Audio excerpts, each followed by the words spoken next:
Oi, gente. Vou falar boa noite para vocês de novo. Algumas ali me responderam, acho que duas meninas me responderam ali no chat, uma por voz. É só para confirmar, vocês estão me ouvindo, estão me vendo certinho?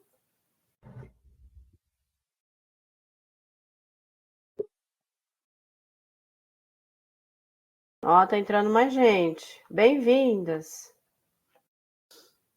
Parece que seremos uma aula só de meninas, é impressão minha? Bora lá, gente. Antes de começar a falar sobre isso aqui, sobre o que eu tenho para falar hoje com vocês, eu queria me apresentar. Antes de me apresentar, eu queria me pedir desculpa pela voz, porque acho que 90% da população aí pegou essa virose, essa gripe, não sei o que que é, e eu não poderia ser diferente, né? Mas eu sou Franciele, eu não sou daqui, não sou baiana, né? Não nasci aqui, estou na Bahia aqui há pouco mais de 4 anos, acho. Sou do interior do Mato Grosso do Sul, com São Paulo, então vocês vão ouvir muito meu sotaque carregado, eu puxo bastante o R. É bem carregado às vezes, eu falo porta, por exemplo, vocês vão perceber isso muito claramente. E eu gostaria de falar, que eu queria que vocês se apresentassem. Poderia ser? Vocês podem abrir o microfone para falar comigo?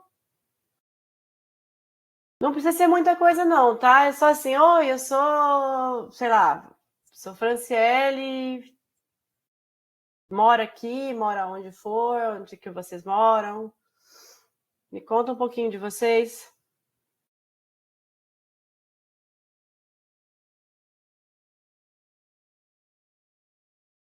Oi, boa noite. Eu me chamo Boa. Letícia e tenho 18 anos. Muito prazer, Letícia. Você mora onde, Letícia? Moro em Salvador. Tá só uns 1000 km de onde eu tô, Letícia. Muito prazer, seja bem-vinda, viu? Obrigada. Quem mais gostaria de falar o nome, a idade? Boa noite, eu me chamo Lília, eu também sou de Salvador, tenho 29 anos. 29? Isso. Muito prazer, Lília. Seja bem-vinda.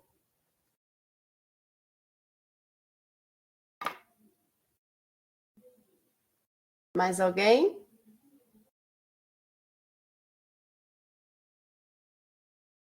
Não?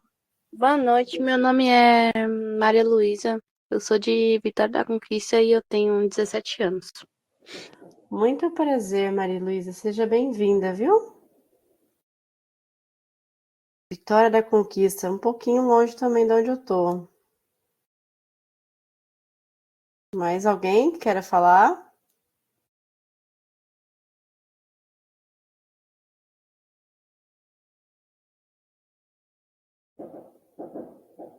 Não? Tá tudo bem, gente. Bora lá. Quando eu recebi o convite para fazer parte desse projeto, eu achei uma ideia muito legal, porque, primeiro, eu vim de um projeto parecido, né? Eu participei de um projeto parecido lá da minha região, lá do Mato Grosso do Sul, antes de fazer realmente o Enem, antes de participar desse processo.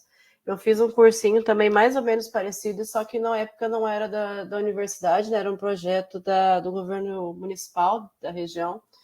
E eu achei muito interessante falar sobre isso, porque trabalhando agora há pouco tempo aqui na região, eu vi a necessidade de se falar, de preparar o aluno para a universidade. Então, assim, se vocês estão aqui dedicando um pedaço do tempo de vocês para me ouvir, para ouvir outros professores, eu já tenho que valorizar muito.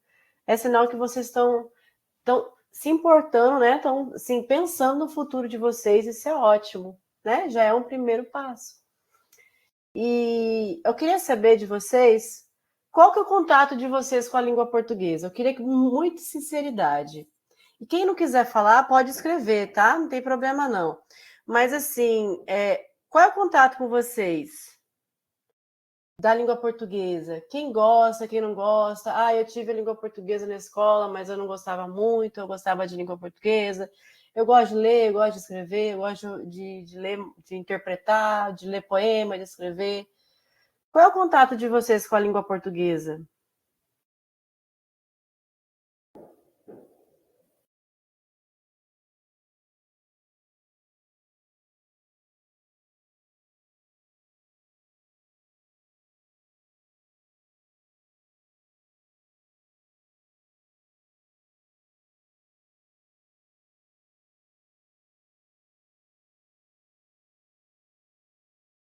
Oi, Manuel, não sei se você está me ouvindo, então eu vou te responder por aqui. Juliana, obrigada por partilhar, mesmo que seja no chat, tá? E aí, gente, quem gostaria de falar alguma coisa?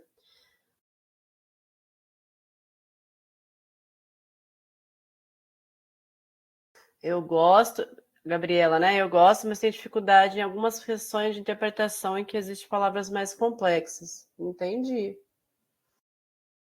Eu gosto muito, a Lília. Gosto de ler, escrever, gosto de literatura. Que legal. O que que você gosta de ler, Lília?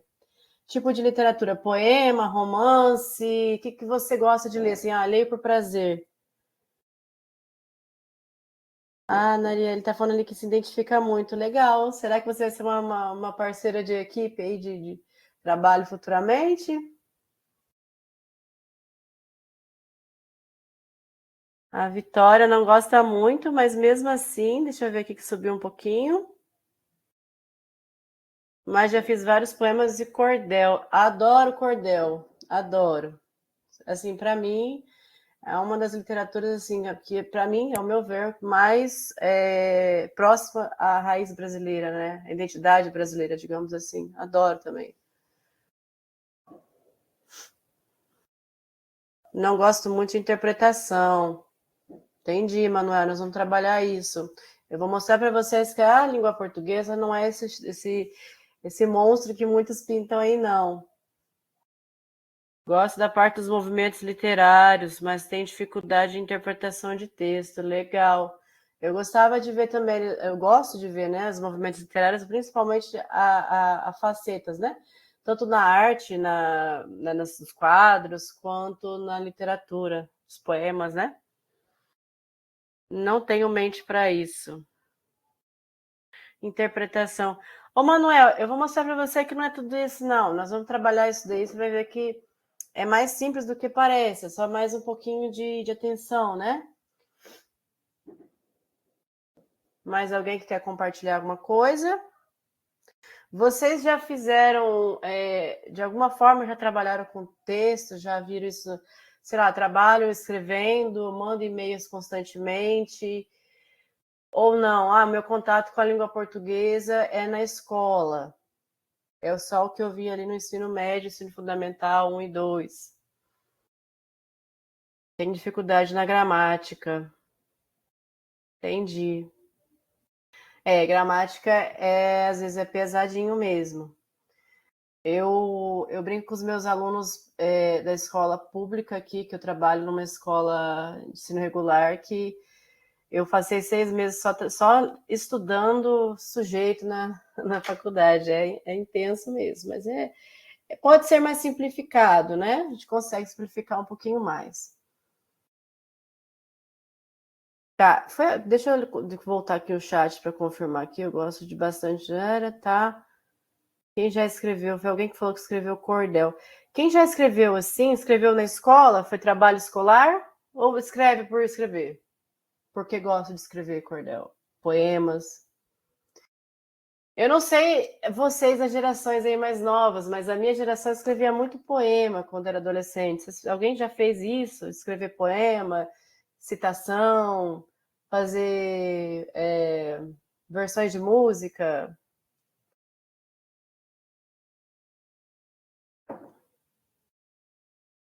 Sim, legal.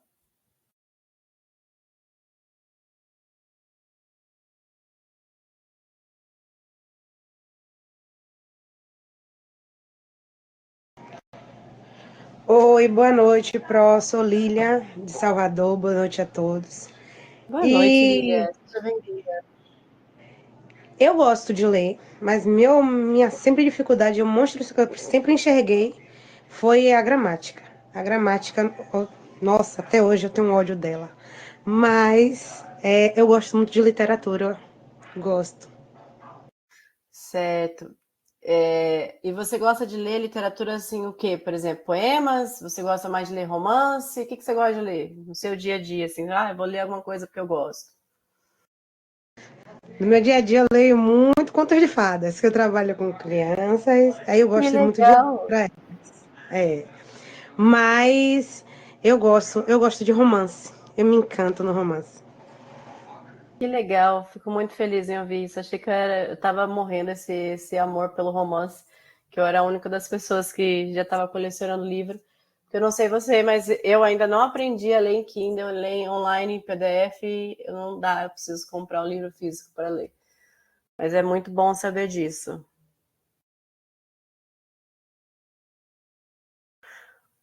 Oi, gente, eu vi algumas pessoas ali falar sobre dificuldade de interpretação, sobre dificuldade de gramática, né? Dificuldade na gramática da língua portuguesa, que realmente é uma gramática tensa, né? Eu sou professora de português e inglês e falo que o inglês às vezes é mais fácil de entender, mas o que eu quero mostrar para vocês é que a gente consegue deixar isso mais leve, a gente consegue entender o contexto da língua portuguesa sem deixar isso pesado demais, sem deixar difícil demais. O que eu vou mostrar para vocês no dia a dia, nas aulas, é que a língua portuguesa pode ser tão apaixonante quanto eu me apaixonei pela língua portuguesa. Hoje, como eu disse para vocês, eu não sou da região, mas eu amo estudar sotaques. E quando eu cheguei na Bahia, que eu vi essa pluralidade de falas, de jeito, de gesto, eu falei, gente, eu preciso estudar isso aqui. E aí eu comecei a estudar as variações daqui da região, e assim, estou mais e mais apaixonada pelo sotaque baiano, né? Sobre as expressões baianas. Confesso que eu apanhei um pouquinho, né? Tive que aprender muita coisa assim na marra, que foi, por exemplo, expressões como o tal do lá ele, né? Eu nunca tinha ouvido isso, gente. Nunca, nunca. Aí vocês imaginam, né? Trabalhar com turmas de 40 e poucos alunos, sem saber o que era esse lá ele, foi complicado. Mas eu tinha que pensar depois como eu falava as coisas para os meninos, porque era desafiador. E eu sou uma pessoa que eu vim da escola pública, então eu tive contato de língua portuguesa bem superficial, bem aquela coisa, né? É regra porque é regra, é assim porque tem que ser assim. E eu nunca gostei de língua portuguesa ali por conta disso. Eu sempre fui uma boa aluna porque eu gostava de tirar boas notas. Eu tinha, na minha cabeça, tinha que tirar boas notas porque era importante, mas não que eu gostava de língua portuguesa. Eu gostava de escrever poema, escrevi muito poema, escrevo hoje um romance, estou escrevendo um romance que, se tudo der certo, eu vou compartilhar com vocês algumas partes deles, mas eu nunca gostei mesmo assim de língua portuguesa. E falar isso com vocês, de prepará-los para isso, é muito importante para mim hoje, é muito legal pensar nisso. Eu estava lendo esse material aqui, ó, Programa Universidade para Todos. Vocês têm acesso a esse material?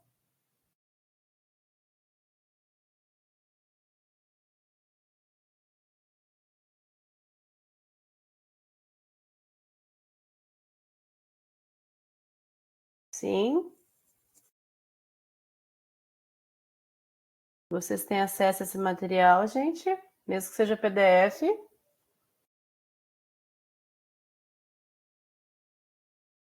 Às vezes escrevo alguns poemas quando estou triste. É interessante. E sabia que os melhores poemas são escritos em momentos assim, né? De tristeza, solidão. Os grandes poetas, né? Mal do século, lá no romantismo, primeira fase, foi essa. Tem acesso a esse material. Legal. Alguém, por curiosidade, já olhou esse material aí?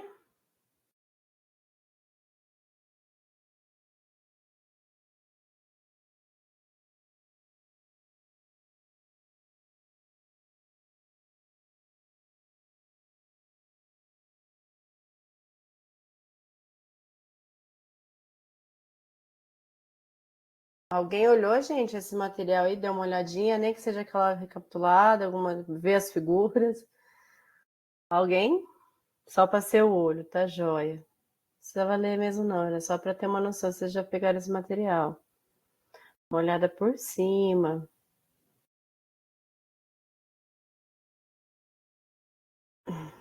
Deixa eu ver aqui, deixa eu achar o espaço aqui para mostrar para vocês o que eu quero falar com vocês.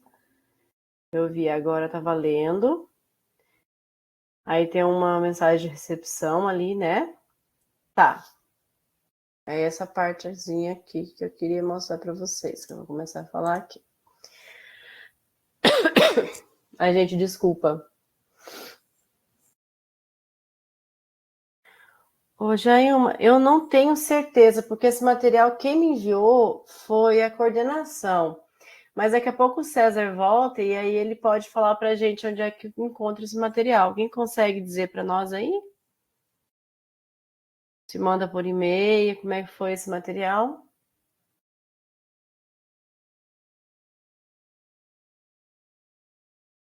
Tá no grupo.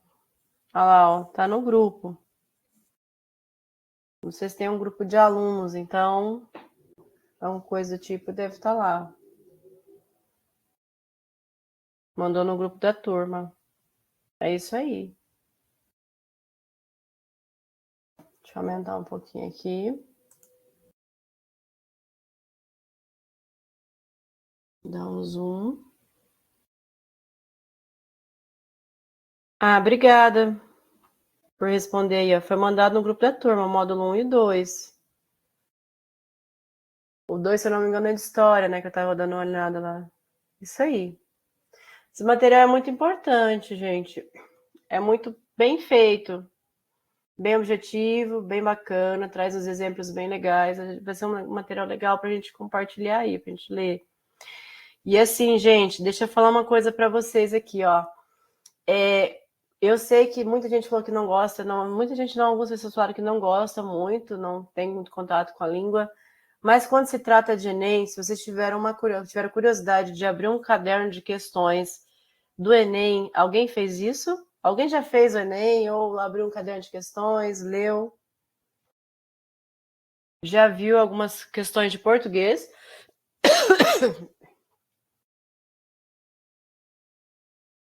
Tá, Arielle falou que sim.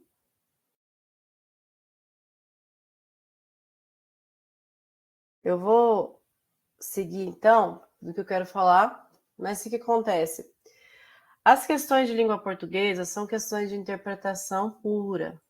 Parte dela, deixa eu separar aqui o material aqui que eu separei para vocês, que eu estava organizando isso, deixa eu mostrar aqui para vocês falar sobre isso. E essa interpretação, ela é mais complexa do que eu vejo normalmente nas escolas. É mais densa, né? Então, é uma prova que a gente precisa estar habituado a ler e a interpretar para conseguir fazer ela de forma eficiente. Além disso, de organizar o tempo, porque são 45 questões de língua portuguesa, se eu não me engano. Deixa eu ver aqui para falar se eu não falar besteira para vocês. Espera aí. Só um pouquinho. Para não falar besteira.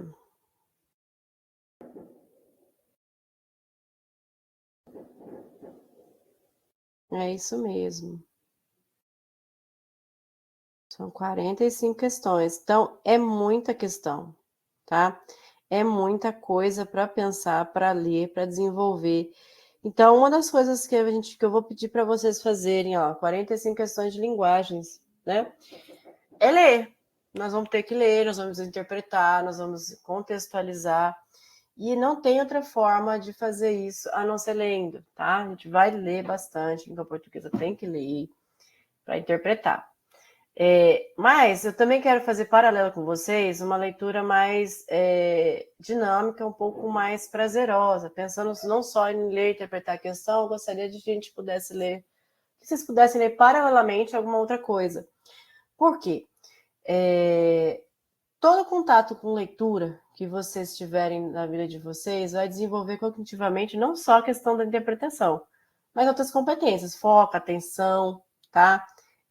Raciocínio rápido, tudo isso com leitura. E então, é necessário, principalmente para vocês que estão ali nessa fase de Enem, de concurso, de fazer atividade, leitura. E leitura, eu tô falando para vocês.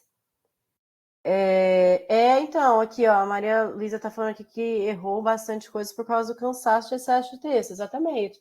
Porque a gente não tá preparado cognitivamente, nem fisicamente, que eu falo para vocês que, assim, a Maria Luísa que fez o Enem pode falar com mais propriedade também para vocês, que a prova do Enem também é uma prova de resistência. Então, se a gente não prepara fisicamente, mentalmente para isso, na hora bate ansiedade, tá? Bate desespero. Você começa a pensar, você não consegue mais raciocinar, começa a vir um monte de informação, você já não consegue mais localizar o texto, se perde. Tem alguém aí que tem um hábito, por exemplo, de começar uma leitura, se perder, ter que voltar para ler de novo? Não sabe mais onde parou, tem que voltar. Lê um parágrafo, já não sei mais, tem que voltar, vou entender, peraí, o que está acontecendo? Alguém tem esse hábito? Faz isso com frequência? Sempre, né, Manuel? Manuel falou ali, ó, sempre. Sim, Lília, sim.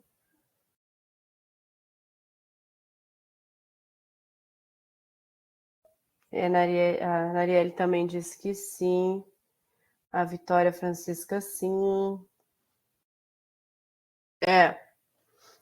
Aí, assim, gente, é importante vocês saberem disso, que vocês não são os únicos, né? A Juliana tem TDAH.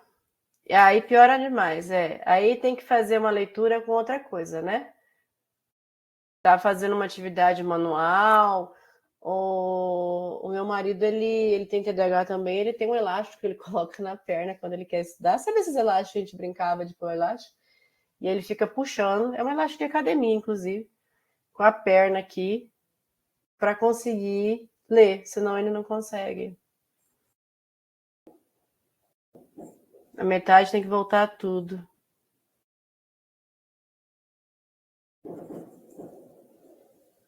Eu, particularmente, começo lendo comando e depois eu leio o texto, porque senão eu me perco. Eu fico lendo e assistindo TV. É uma habilidade muito interessante. Eu sei que o TDAH tem uns desafios, assim, que olha, sem dúvida, é um desafio. Mas essa habilidade de ler, vendo TV, eu acho surreal. Porque, assim, se eu não tiver parada para ler, eu não consigo prestar atenção na leitura. Assistindo.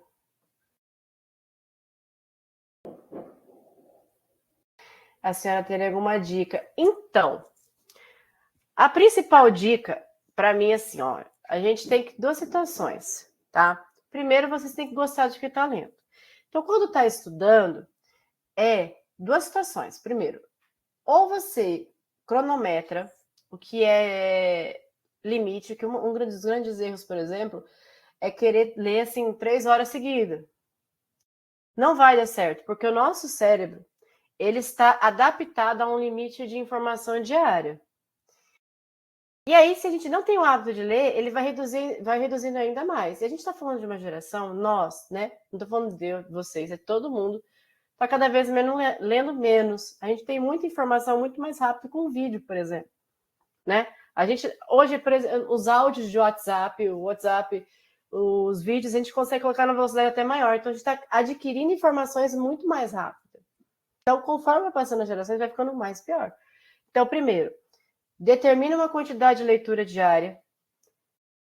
E assim, com pausas, por exemplo, vamos ler 1 hora, né? Hoje nós vamos ler 1 hora. 30 minutos eu vou fazer uma pausa de 5 minutos para não pensar em nada.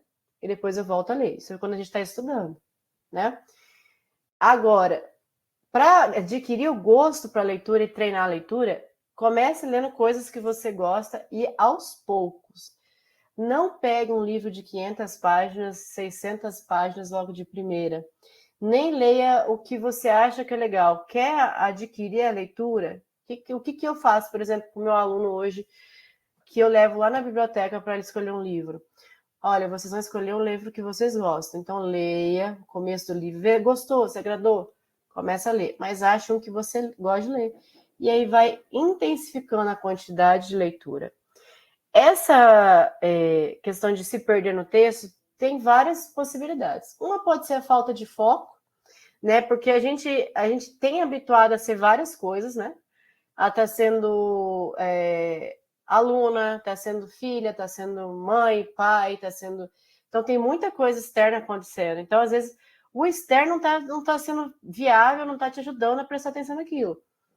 Então, um lugar confortável para vocês, que seja confortável para vocês ler, já ajuda muito, sem essa questão externa. Tem gente que consegue, que nem a Juliana que falou ali, que vê TV assistindo, lê livro assistindo TV. É fantástico, mas, por exemplo, tem gente que não consegue. Então, no início, a gente começa num ambiente mais legal, mais adaptado, para conseguir ter foco.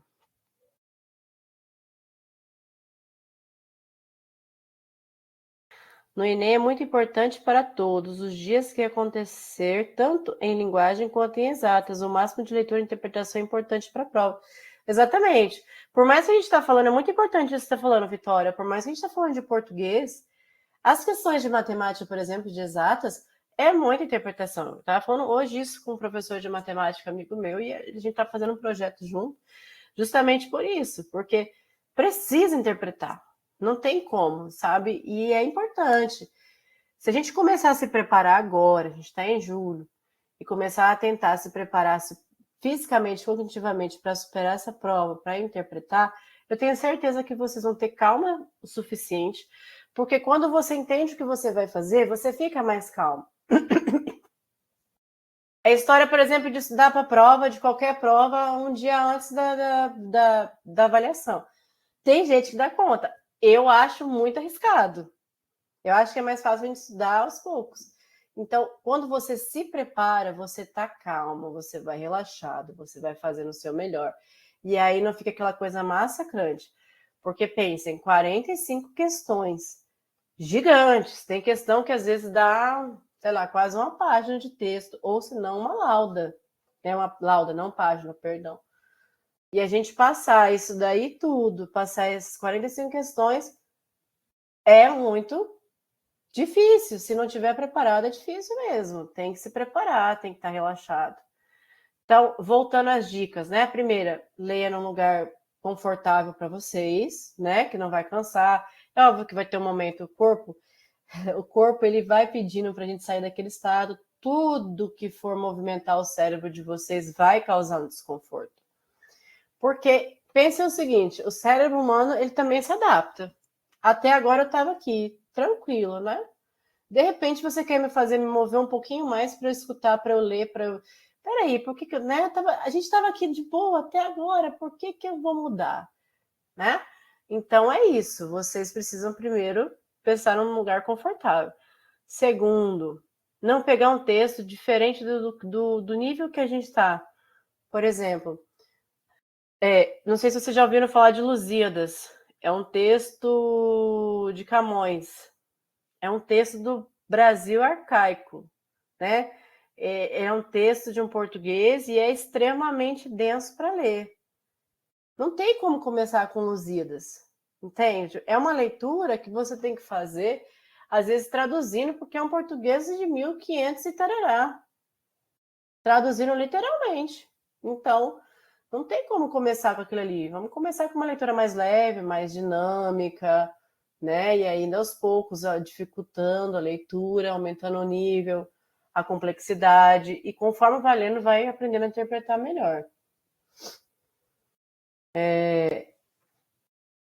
Deixa eu ver aqui. Fala sobre interpretação.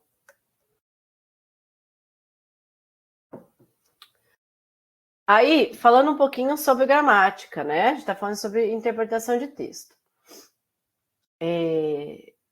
Como que vocês veem, como que vocês tiveram contato com a gramática? Foi na escola? Teve gente que falou que não aprendeu direito ou não gosta muito da gramática.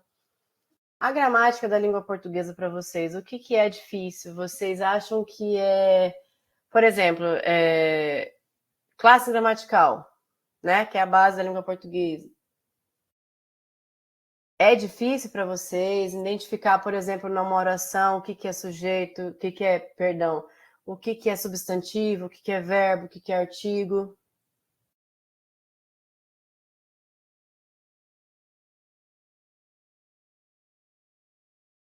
A Juliana falou um negócio muito interessante aqui, ó. Gibi é muito legal, viu?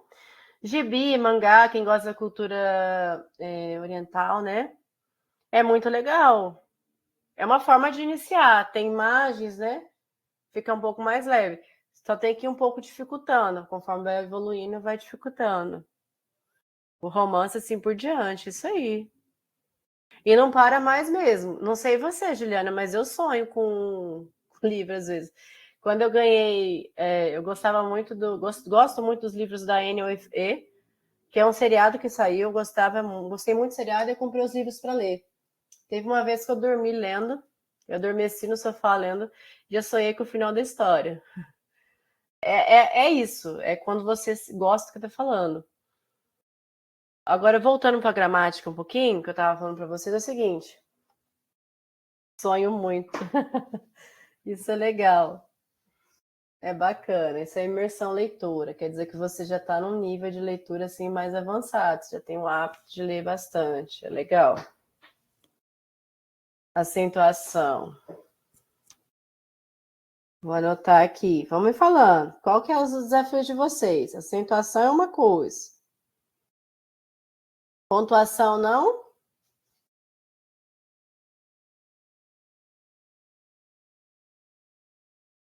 Pontuação. Vão me contando as dores de vocês para ajudá-los. Classes gramaticais que eu perguntei para vocês. Vocês conseguem identificar? Não estou falando só de explicar, de me dizer o que é, mas identificar, por exemplo, se eu apresentar uma oração para vocês, vocês conseguem identificar o que é cada coisa, o que é um substantivo, o que é um verbo, o que é um adjetivo, o que é um pronome.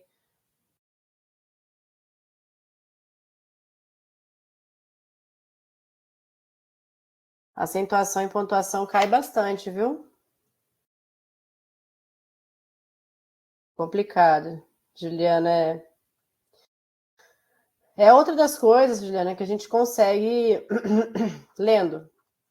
Porque por mais que vocês não estejam aprendendo regras de acentuação e pontuação, vocês vão adquirindo isso de forma,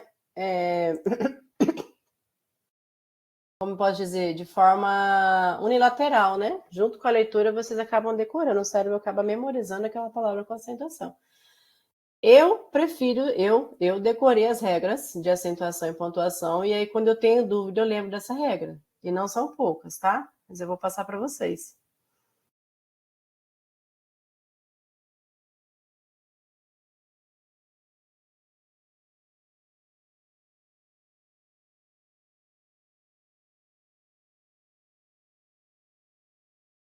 Predicativo, nominal, subjetivo, entendi. Regência verbal e nominal, pelo que eu tô vendo, né?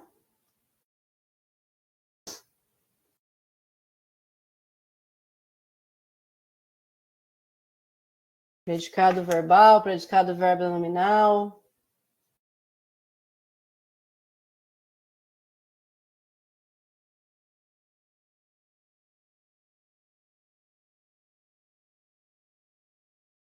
Tá anotado, Gabriela. E as terríveis e temidas orações subordinadas? Imagina, tô aqui para ajudar, Gabriela. O que eu puder fazer para ajudá-las, eu vou fazer, sem dúvida.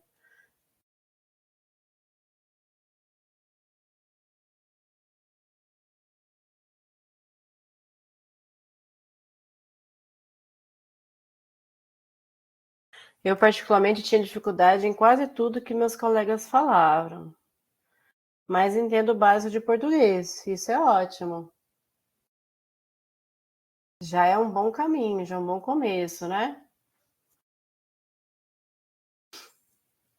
Como eu disse para vocês, eu vim de uma realidade assim também. Eu estudava para fazer prova.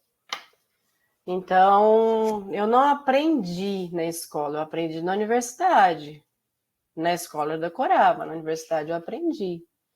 Comecei a aprender no cursinho, né, que eu comecei a ver, mas eu aprendi mesmo na universidade. O gosto por estudar, né, que eu percebi que não era tão difícil assim. Esse predicado verbo nominal, por exemplo, é uma coisa que eu aprendi na universidade. Oração subordinada eu aprendi na universidade.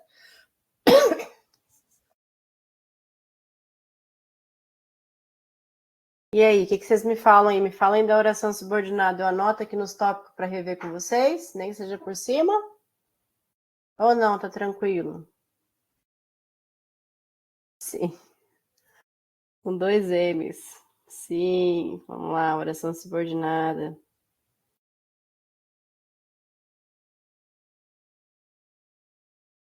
Subordinada e coordenada.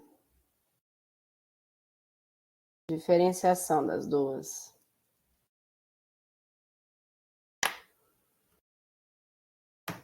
Tá. Ó.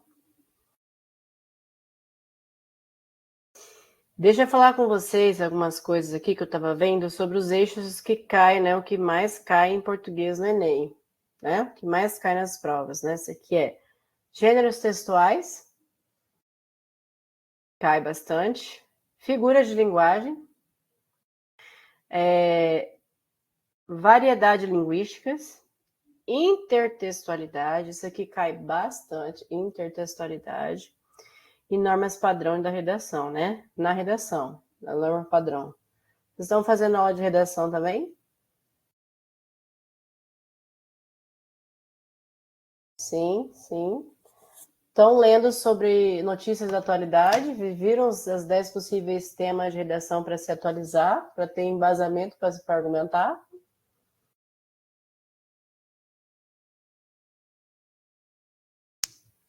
Leiam, viu, gente? Leiam.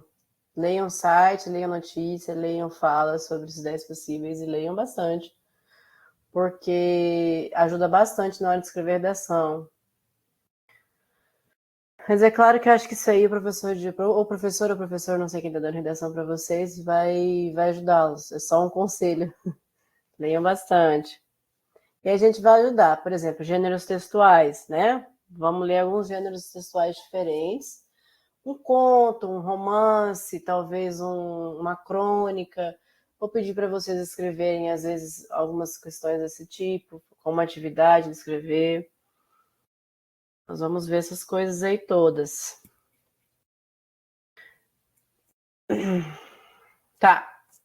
Aí eu anotei algumas questões aqui que vocês falaram: acentuação, pontuação, classes gramaticais, regência verbal e nominal, predicado verbo, verbal nominal e verbo nominal, oração subordinada e coordenada. Se vocês lembrarem de mais alguma coisa, vai me falando, tá? Vai me dizendo que eu vou anotando e vou organizar aqui um planejamento para deixar isso aqui legal pra gente. Agora, eu vou mostrar para vocês o material. Deixa eu ver que horas são. Tem bastante tempo.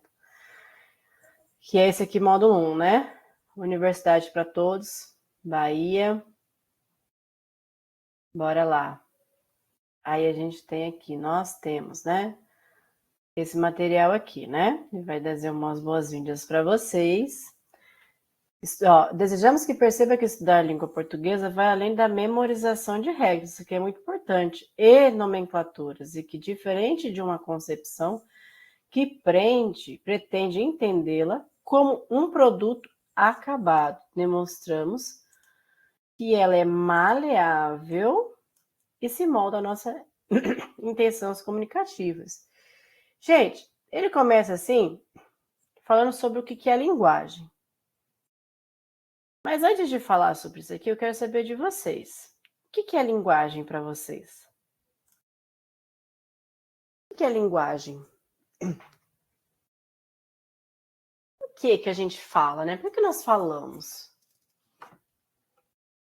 Por que a gente aprende a falar? Porque é uma habilidade natural.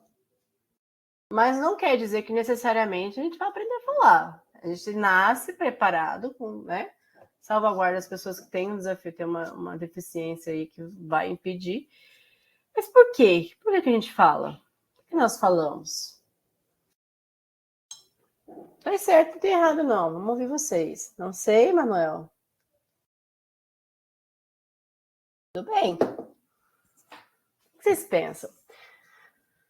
Vou facilitar um pouquinho. Quando a gente nasce, quando nós nascemos, Qual é a primeira forma de comunicação que o bebê tem? Alguém já viu um bebê? Ou um irmão, um filho, ou um primo, algum neném, vizinho, algum neném, já teve contato com algum neném?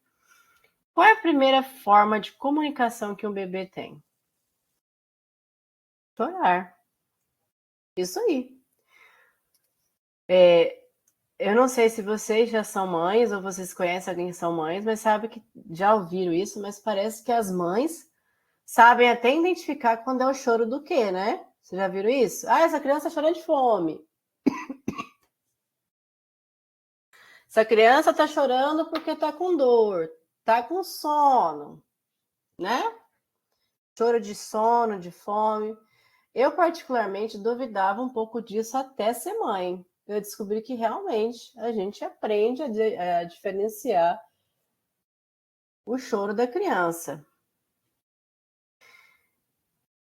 Com o passar do tempo, por enquanto, o neném ele começa a perceber o seguinte: se eu choro, alguém vai me alimentar, vai me trocar, vai me cuidar, vai me dar um remédio, alguma coisa para melhorar minha dor. Mas alguma necessidade minha vai ser suprida quando eu chorar. Conforme vai passando o tempo, o choro não dá conta mais disso. E aí começam as primeiras formas de comunicação, né? Além depois do choro, que tem bebê que aponta, né? Mostra o que é antes mesmo de falar, de realmente falar. O que mais? Faz as caras e bocas, é muito, muito legal quando eles começam a fazer isso, quando eles não gostam de alguma coisa, né? Não só o choro, mas a linguagem física, né? Fazem cara de bravo. Já viram isso acontecer? O nenenzinho lá, quando antes dele começar a realmente pronunciar um som, outra coisa. Mas isso, conforme vai passando, não dá conta. Aí ele precisa começar, ele começa a perceber que ele consegue pronunciar, né? Sons, ele começa a fazer sons. As primeiras comunicação com som, né? Vocal começa a aparecer aí, que é as primeiras palavras, né? Minha filha começou com mamá, que era mamãe, né? Mamá, mamá, mamá, papá, mamá. Ela falava o má, mas separado, né? Não mamá. E aí ela comida, né? O TT, ela queria mamar, ela falava TT. Então, conforme a gente vai evoluindo, nós vamos crescendo, outras formas de comunicação vão ser adquiridas. Então, a linguagem é uma capacidade inata dos seres humanos, ou seja, nós nascemos com essa capacidade. Quer dizer que todos nós vamos falar? Ah, mas e qual que é a diferença? Por que a gente fala português, por exemplo? Porque a gente nasceu numa sociedade que usa a língua portuguesa como língua materna. Não é a realidade, por exemplo, de um surdo. O surdo que nasce numa sociedade, que nasce no Brasil, por exemplo, se o grupo dele, a família dele for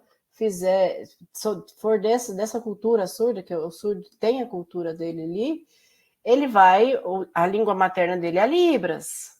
Então, primeiro ele aprende Libras, depois ele aprende o português como segunda língua.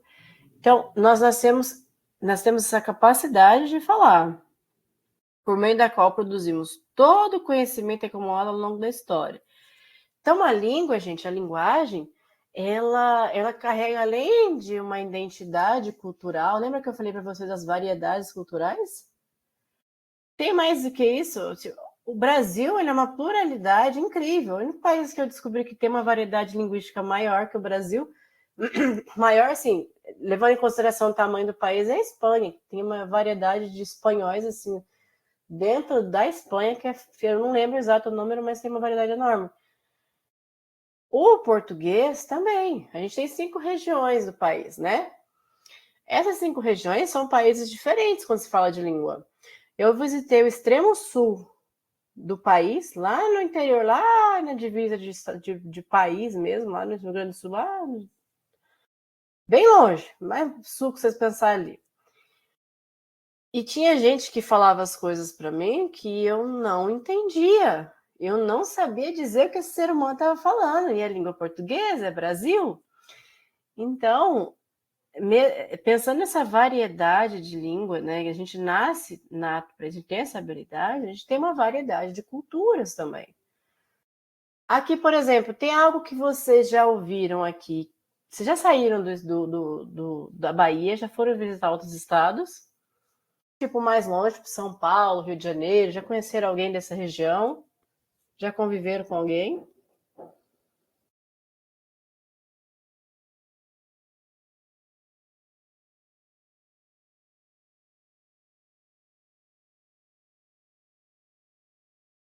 Maria Luísa disse que sim. Marielle, sim, também. Deixa eu contar uma história rápida para vocês, porque senão eu me delongo muito. Eu passei pela capital do Rio de Janeiro uma época, no Rio de Janeiro, né? Fui fazer uma viagem de um evento, aí passei pelo Rio de Janeiro. E na rodoviária, eu fui comer um lanche. E aí, o carioca, ele falou assim para mim, eu pedi para ele o lanche, eu não lembro qual que era o lanche, né? Isso aí para mim não ficou gravado. Mas ele disse para mim assim, imagina a rodoviária lotada, capital, né? Muita gente andando para um lado para o outro. E aí ele falou assim para mim, quer quente? Eu, oi? E ele falou para mim e saiu andando. Não me deu muita atenção. Eu falei, ser humano, o que será que esse ser humano tá falando para mim, né? Aí ele voltou e ficou olhando pra minha cara, tipo assim, você já decidiu? Eu olhei pra ele e falei, eu não entendi. Ele olhou pra mim assim com um olhar assim, tipo, nossa, mais um turista, né? Ele olhou de novo em quer quente? E olhou pra mim e falei, o moço, fala devagar pra mim, né? Que eu não tô entendendo o que você tá falando. Aí ele olhou pra mim assim e falou bem pausado, queres que esquente? Aí eu entendi. Ele estava perguntando se eu queria que esquentasse o lanche dele, que o meu lanche, né? Que colocasse no micro-ondas para esquentar. Então, às vezes, até pra gente que fala a língua portuguesa, encontra umas situações de fala que, assim, é incrível. Lembra que eu falei para vocês que quando eu cheguei aqui na Bahia, o tal do Laele me pegou assim que eu não tava esperando o Laele. E outras situações de fala que eu achei bem interessante de estudar, de ver como funciona isso daí, né? De ver essas situações aí de fala. Então, lembrando, nem mais a gente nasce inato, né? Uma habilidade inata, nossa, é uma habilidade que nós nascemos com essa habilidade de fala, nós nascemos preparados fisiologicamente para falar, então nós vamos falar.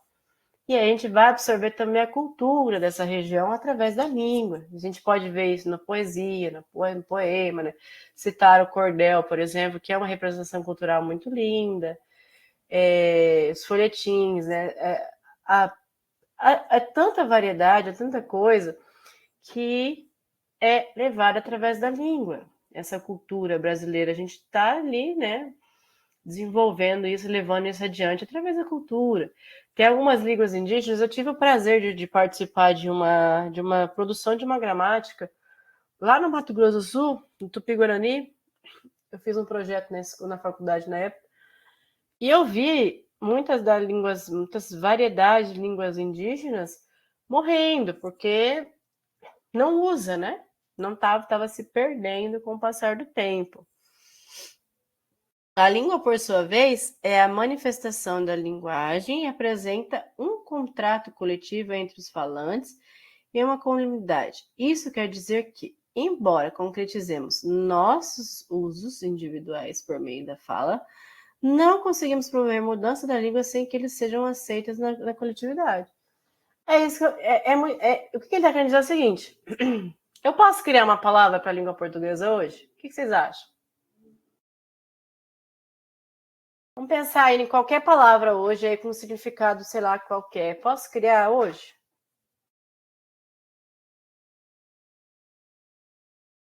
Não, Letícia? Por que não?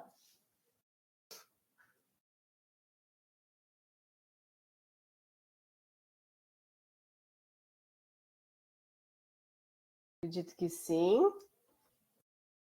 Por que sim?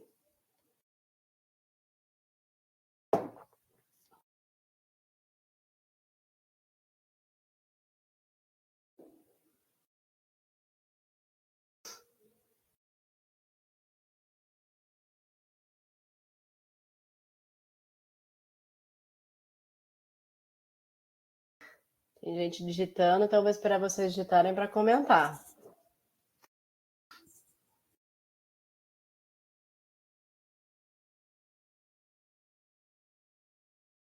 Fiquei sem resposta. É engraçado pensar sobre isso, né? Podemos, não podemos? E aí? Por que as palavras são não dicionarizadas, né? Que entram no léxico da língua portuguesa, que se tornam realmente uma palavra da língua portuguesa? As gírias, por que as gírias, muitas delas não são, ou são, às vezes, né? O que a gente concretiza como realmente?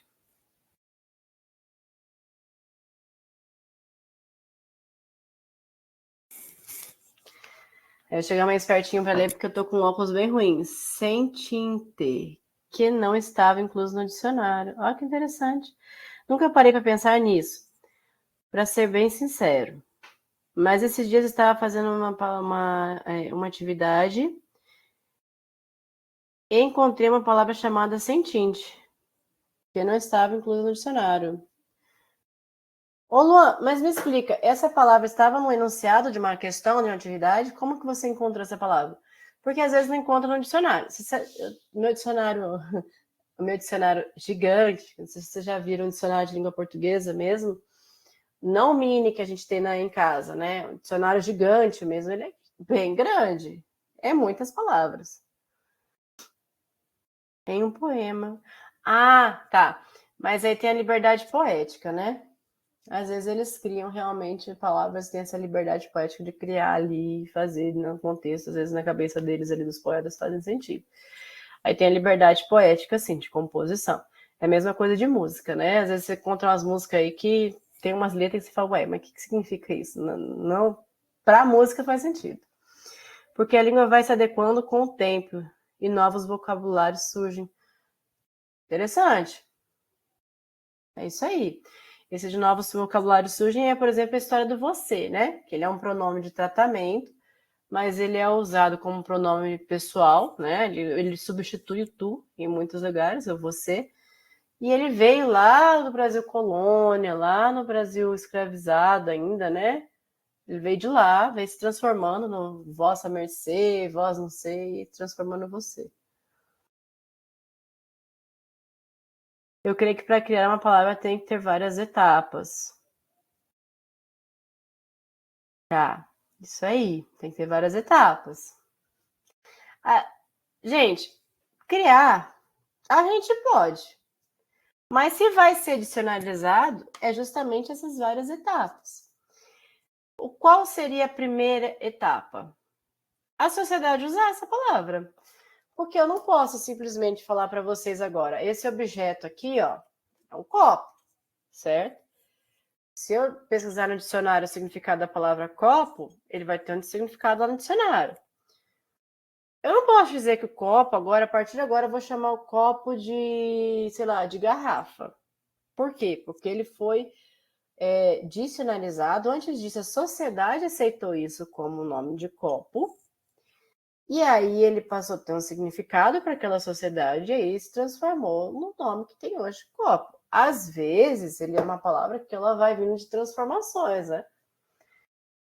De várias, assim, igual eu falei para vocês do pronome, do vós mercê, vós não sei, ele vai se transformando. Então, primeiro ponto, essa palavra ela tem que ter um sentido, tem que ser um significado, tem que ter uma história. Ela tem que as pessoas têm que estar usando, né? Não é tão simples. Depois entra um processo para entrar realmente como uma palavra. Então, eu posso criar uma palavra? Teoricamente posso, mas se ela vai ter sentido ou não, ou se ela vai ser usada, é essa a grande questão. Então, quando a gente fala, por exemplo, dessa liberdade poética, beleza, podemos usar num poema, podemos usar em tudo. Mas palavra mesmo, o que é palavra? Não, a gente não pode dizer que a partir de agora. Acho que a partir de agora, isso é uma palavra. A última palavra que eu vi que foi dicionarizada, que eu me lembro de ler sobre isso, foi depois de uma novela no Brasil, que veio um termo, e aí esse termo depois ele foi dicionarizado, né? Essa referência veio de uma novela, começou na novela, e depois ela foi para a boca do povo, e aí realmente foi usada. Então, tem coisa, é assim, é isso, né? É assim que funciona, com essas várias etapas. Aí, ele está dizendo o seguinte, que é justamente sobre isso. Para a língua ela ser viva, para a gente manter essa cultura, ela tem que ser passada de geração para geração. Essas falas, por exemplo, que eu falei para vocês, essa forma de dizer, forma de falar, a variedade linguística da região, ela transfere a cultura da região. A Bahia é única. São Paulo é único. A forma de falar é única. E é engraçado como pega, né? Porque se a gente for falar, começa a falar assim também. Quer ver uma situação aqui que eu usei, comecei a falar muito aqui? Algo de fulano. Não sei se vocês usam aí. Por exemplo, a mãe de Marcela, por exemplo. E não a mãe da Marcela. Eu comecei a usar aqui o de, né? O de, né? O de Marcela. Então, é cultura. É esse, né, tráfico entre pessoas. Essa cultura passada. Ó, ao longo do bloco de conteúdos, queremos que você compreenda a linguagem encarregada de intencionalidade, dispõe números de recursos para garantir que a mensagem seja produzida no alcance e ao feito desejado pelo locutor. Comunicação. Bora lá. Vamos dizer que se a gente está numa sala física e eu entro na sala de aula, vocês estão todos lá sentadinhos, bonitinhos ali me esperando. Se eu começo a fazer isso aqui, ó, com a roupa, né? Pego na gola ou começo a fazer assim com a mão. O que eu tô querendo dizer para vocês?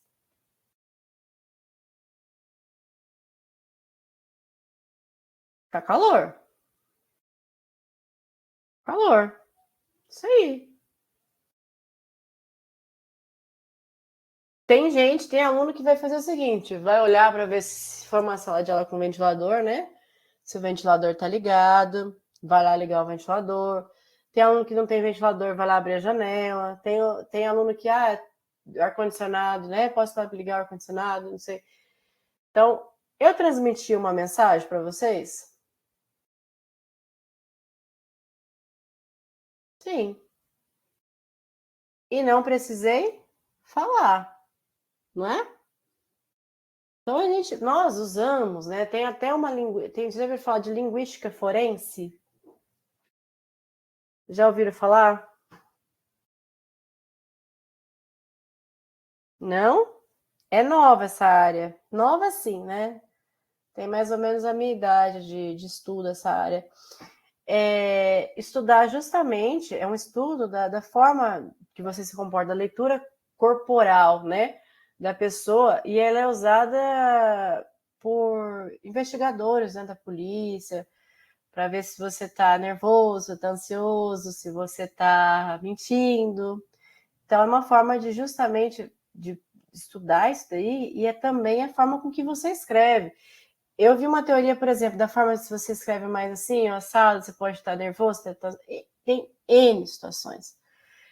Então, não precisamos só falar para comunicar. Às vezes um gesto, às vezes a forma com que a pessoa te olha, você já sabe o que quer dizer, né? É isso, mãe, não é assim? Que você olha, a mãe te olha de um jeito, você já sabe que você tem que sair de perto. É o primeiro contato com essa linguagem corporal é mãe, né? Alguém já passou por essa situação da mãe te dar uma olhada de cima e embaixo aí, fala, ixi, chega a dar aquele gelo no estômago, né?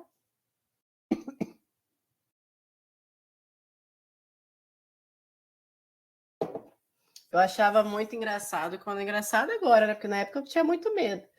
Quando vinha alguém na escola, mesmo sabendo que eu era um bom aluno, quando eu via a minha avó, que ela me olhava com a cara de assim, hoje eu vim saber como é que você tá, aquele gelo que batia assim no espinha, que eu nem sabia se eu estava devendo, mas eu já começava a ficar com medo. Então, a comunicação, ela ela é mais ampla, né? A gente pode usar todos os artifícios de comunicação mais amplo, mais abrangente do que só falar. É isso que ele está dizendo ali. Ó, aí ele fala o seguinte: além disso, desejamos que você manifeste uma atitude positiva em relação aos fatos linguísticos que fogem da estrutura da norma padrão. Afinal, a língua é muito mais um conjunto de variedade, né? É muito mais do que só gramática. A gente precisa entender que a língua ela é mais dinâmica, ela é mais abrangente, ela é mais ampla, ela é mais interessante do que só gramática, né? Não estou dizendo que não seja importante que os gramatiqueiros não me ouçam. É importante sim, entender a teoria, tem que saber sim. Mas a gente pode aprender isso num contexto totalmente diferente, mais amplo. E aí ele já começa com um negócio ali, um conteúdo, que eu acho muito legal, que é os tipos de linguagem, né? Ó, ele falou que a linguagem é nata, a gente já falou sobre isso. Para expressar nossos sentimentos, ideias, conceitos artísticos, agir socialmente. É outra coisa que nós vamos moldando conforme vai passando o tempo. Quando a gente é bebê, quando nós somos bebê, a gente não tem muito... a gente não tem, nem, na verdade, nenhum senso do que de quando gritar, de como falar, de como, né, conversar. Então a gente chora bastante, esperneia bastante. O bebê ele se joga muito no chão quando ele quer alguma coisa, porque ele não tem esse controle. Mas a gente vai adaptando conforme vai passando a idade, né, o cognitivo. Nós vamos evoluindo, nós vamos crescendo, nós vamos mudando um pouquinho. Então, é um conjunto de signos ou sinais. Ó, isso aqui é muito interessante pensar. Eu preciso falar sobre isso antes da gente prosseguir. Quando ele fala de signos, o que vocês pensam que é esse signo? Pode ser sincero, viu? O que vem na cabeça de vocês quando a gente fala de signo?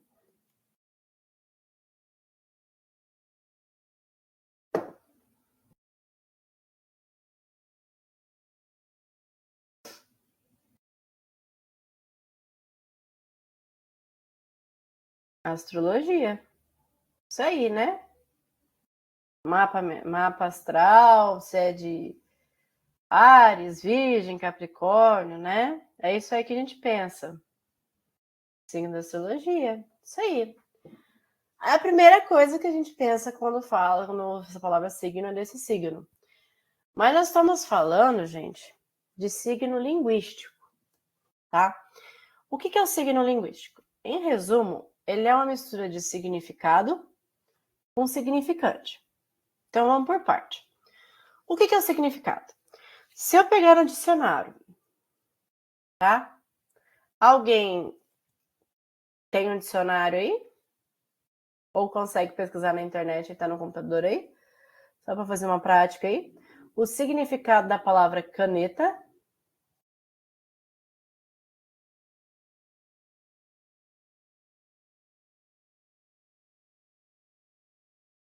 Deixa eu ver aqui se eu pego aqui na internet também para a gente resolver aqui.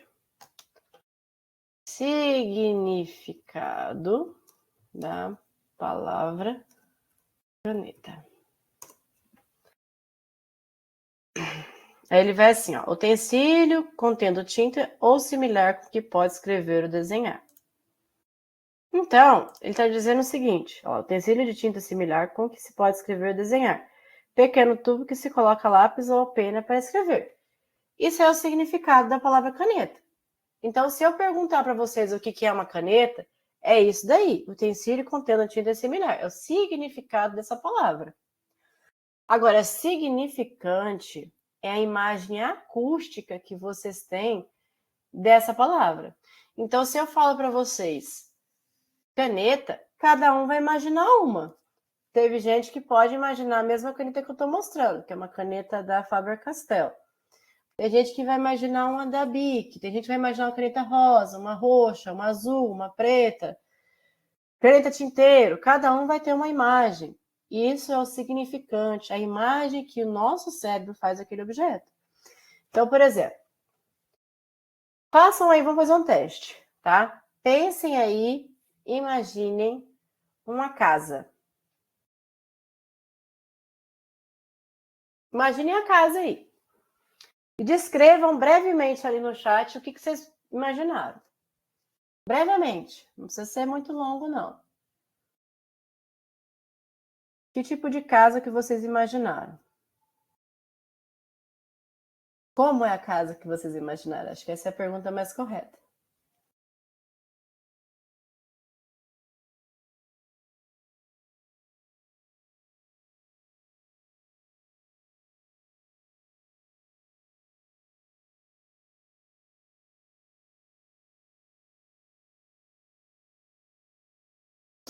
Uma casa branca. Um visual moderno. O que seria ser moderno? Umas janelas grandonas, uma porta gigante que tá na moda? Como seria essa casa? Uma casa verde. Ó, já mudou, tá vendo? Alguém imaginou uma casa branca, uma casa moderna, depois uma casa verde. Vocês imaginaram aquela casa que a gente desenhava quando criança? Com 2 telhadinhos assim? Casa com janelas de vidro com cores neutras e portas gigantes. Olha, específico. Legal. Sim. E o telhadinho? De que cor que é o telhado da casa de vocês? Marrom, vermelho, marrom. Tá. Deixa eu ver o que mais. Essa casa que vocês imaginaram aí, tinha quintal ou só casa? Uma casa chique, com detalhes pretos de 2 andares. Ó, Vitória. Tinha garagem, legal.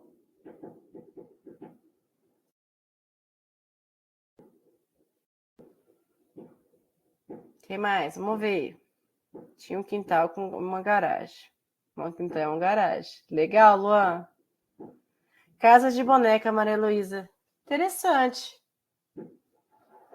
Interessante. Eu imaginei aquelas mini casa com porta e 2 janelas. Legal. Com quintal. Ó, Vitória, foi mais além, né? Com quintal, garagem, piscina, flores e bastante coisas verdes ao redor. Que bacana. Mais alguém quer falar sobre a casa que viu?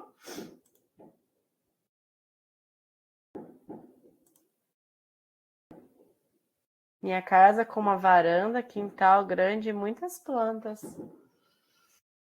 Legal. Ó, eu vou mandar para vocês aqui o significado da palavra casa, né? Pesquisa rápida aqui, só uma atividadezinha prática rápida para a gente entender, ó. Tá no chat aí, gente. Edifício de formatos e tamanhos variados, geral, né, geralmente de 1 ou 2 andares, quase sempre destinado à habitação. Família, lar. Ô, Vitória, com certeza, a gente vai pensar que isso daí é um sonho, mas daqui para frente vai ser realidade, viu?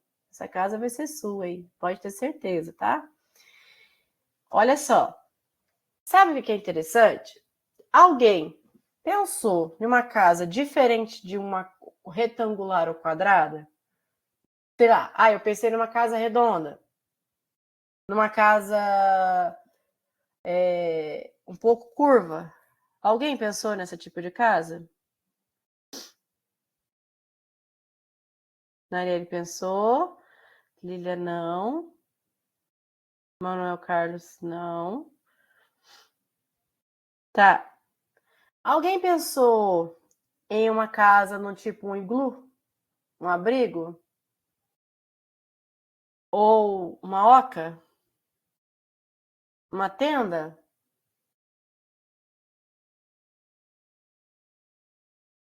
Não. Nope. Legal, Manuel. Olha só, sabe por que isso acontece?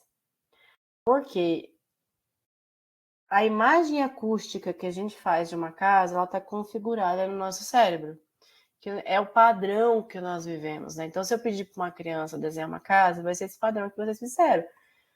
Vai mudar a cor, o formato, assim, o formato da janela, o tamanho da porta. A Vitória pensou na própria casa, isso é legal. Bacana, isso é porque é algo agradável para você, né? Aí vem na mente. Mas justamente isso que eu tô falando para vocês. Esse padrão de casa é o que nós conhecemos por casa. Normalmente, a gente não vai pensar mesmo numa barraca. Por quê? Porque não é imagem acústica que nós fazemos. Então, essa imagem, ela está junto desse signo, que é a mistura desse significado. A gente pegar o significado de casa, que eu falei aqui para vocês, ó. A habitação ali, né? Destinada à habitação, abrigo, né? Mais o significante, que é essa imagem que nós fazemos dessa casa.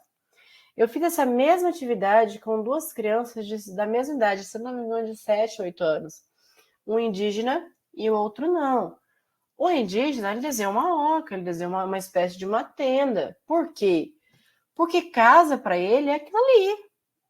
Essa imagem acústica. Então, o significado é isso, né?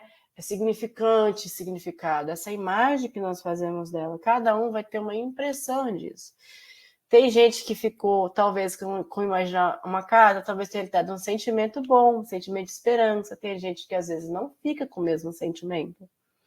Por quê? Porque depende muito da relação que essa pessoa tem com essa imagem acústica. Vou dar um exemplo para vocês.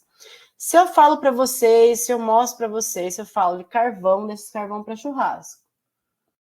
A imagem que vocês têm é uma imagem feliz ou uma imagem triste? Pensar em carvão para churrasco, não sei. O que vocês pensam quando eu falo de carvão para churrasco? Feliz. Feliz. Talvez você, quem for vegetariano, não vai ter essa imagem aí, né? Não vai pensar, talvez, ou talvez pense no churrasco vegetariano, mas o brasileiro, né, médio, que gosta de churrasco, ele vai ficar feliz, ele vai ficar na imagem boa, né? Tanto é que a gente está no mercado, se alguém te vê no mercado com um saco de carvão no carrinho, vão falar para você, tem churrasco lá hoje, hein? Vai chamar não? E já começa a entrosar. Porque é uma imagem feliz na maioria das vezes, né, pra gente. É a mesma imagem, por exemplo, que uma criança que precisou trabalhar numa carvoaria desde sempre? Uma criança que não teve a oportunidade de estudar, que não teve a oportunidade de brincar, de ser criança, quando ela pensa em carvão, ela pensa em algo feliz? Não. Pelo contrário, vai trazer essa sensação de tristeza. E é isso, né? Essa imagem que a gente faz, né? Que nós fazemos na nossa cabeça, ela vai, de certa forma não, ela vai trazer as nossas experiências com aquela mensagem, com aquela palavra, né? Pessoa que pensar nesse sentido de um cachorrasco, outro vai ver sentido de carvão. Exatamente. Cada um vai pensar de uma forma, né? E tá aí, é isso aí, tá tudo bem? Não é pensar errado ou diferente. É isso. Vai depender das relações. Então, tudo isso para exemplificar para vocês o que é o signo linguístico. É o significado dessa palavra, o que ela significa, o que está no dicionário lá escrito que significa essa palavra, mais a imagem acústica que nós fazemos dela. Então, cada um vai ter uma imagem acústica, muitos vão ser parecidos, mas cada um vai ter uma ali que vai definir as impressões que a gente vai ter dessa palavra, ou qual é a relação que a gente teve, qual a história que a gente teve com esse contexto. Então, é isso. Isso é significado. Alguma dúvida sobre significado? Signo, quer dizer, perdão?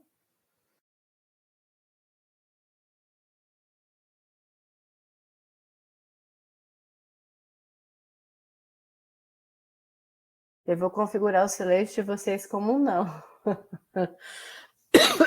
Perdão, gente. Não, né? Então tá ótimo. Então vamos passar para o próximo tópico. Ó. A depender do tipo de signo utilizado, podemos configurar essa tipo de linguagem como verbal e não verbal. Vocês lembram disso lá na escola, do verbal e não verbal?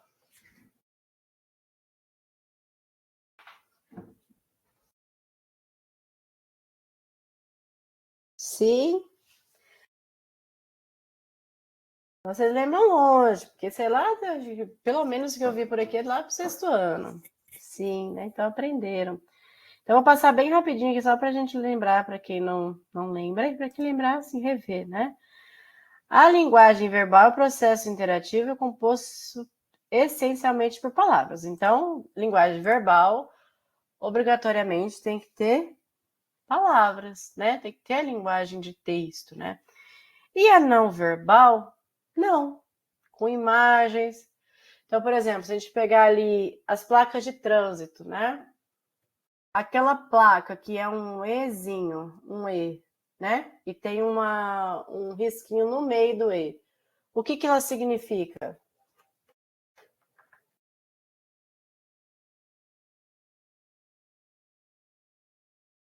Ah, estudaram semana passada, então ótimo, tá fresco na cabeça de vocês.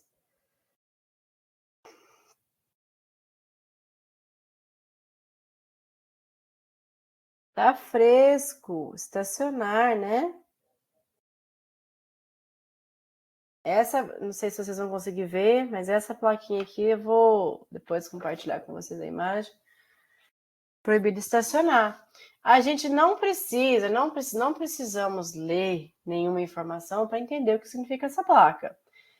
No livro, ele traz ali, nesse documento que vocês têm, esses emojis aqui, ó. Emoji. Me disseram numa turma que está cringe falar cringe, que eu não posso mais dizer cringe. Ah, esses meninos, e aí? Vou usar outro termo. Está ultrapassado ou não para vocês usar emoji?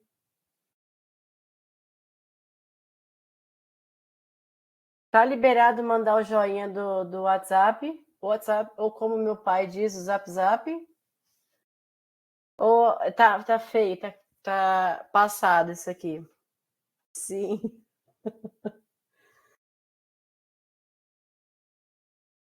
Amo usar com ironia. Eu também uso. Eu respondo muito ao meu pai, porque meu pai ele manda joinha para tudo, né? Então, quando eu não quero falar com ele, eu respondo com joinha também. Tomara que ele nunca tenha acesso a esse vídeo. Só de brincadeira pode usar. E aí, a gente pode usar o que então? A gente pode usar a figurinha. Tá sendo ultrapassado também? Eu posso usar a figurinha? Eu uso. Eu também, Manuel. Figurinha pode. Pode. Então tá ótimo. Figurinha é o que eu mais uso. Uso todo dia. Figurinha tá tranquilo, então eu não posso usar os emojis, a figurinha tá tranquila. Ainda bem, porque eu não vou excluir minhas figurinhas. A modernidade que lute. Mas os emojis, né? Por mais que eles viraram ultrapassados, vocês estão me dizendo que tá um pouco ultrapassado, e eu não quero ser ultrapassado, então não estou usando. Eles trazem uma mensagem. Quem aí já recebeu tem gente que não consegue ler emoji, né? Não consegue identificar a mensagem. Esse emoji aqui, ó, deixa eu ver se eu consigo, se aparece o mouse aqui para vocês, ó. Deixa eu ver aqui. Tá aparecendo o mouse aqui?